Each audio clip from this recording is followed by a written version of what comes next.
Bonjour, bonjour. J'ai régulièrement des demandes de la part de parents d'adolescents, de la part d'adolescents, de jeunes adultes et parfois même d'adultes, euh, afin de savoir s'il existe des ressources qui permettent de se documenter en matière de sexualité.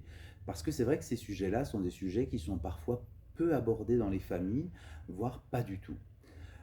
Du coup, j'ai envie de vous parler d'un ouvrage qui est l'ouvrage de Charline Vermont, Corps, amour, sexualité. Il n'y a pas d'âge pour poser des questions, qui est un ouvrage d'éducation à la sexualité, plutôt bien réalisé, avec un fond documentaire sérieux, des informations, une logique informative qui est très pointue, mais surtout qui est un ouvrage non discriminant qui permet d'aborder la sexualité, voire les sexualités humaines de façon beaucoup plus large et de façon beaucoup plus open-minded, on pourrait dire comme ça, que la plupart des ouvrages.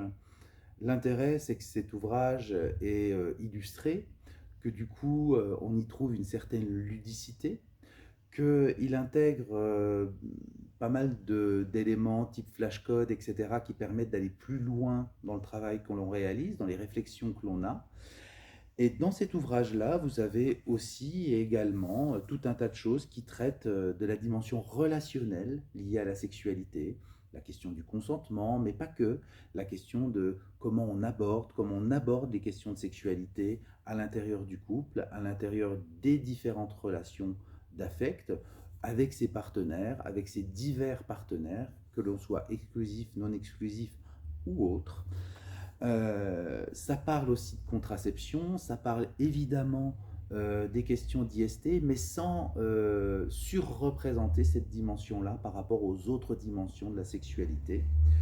Ce que je trouve intéressant, c'est que vous y trouvez aussi tout un tas de choses qui viennent un peu débunker les questions qui sont associées à la première fois, à la relation entre sexualité et plaisir, mais également la relation qui pourrait y avoir entre la construction affective et la dimension sexuelle.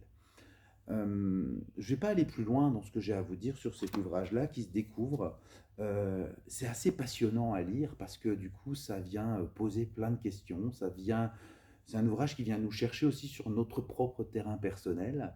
Et du coup, je vous invite à le consulter avec curiosité au travers des 10 chapitres et des 130 questions qu'il pose globalement.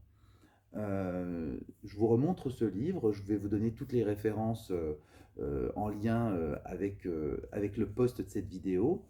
Euh, Cet ouvrage illustre bien ce que je vous dis quand je vous dis on peut parler sérieusement des choses sans se prendre au sérieux. Euh, Pensez à votre libraire de proximité, parce que lui, il a besoin de vous, et en même temps, il peut vous trouver plein de petites ressources comme celle-ci, qui sont des vraies ressources essentielles. Je vais vous dire à bientôt, et puis entre-temps, pensez à lire, pensez à penser, et à prendre du plaisir.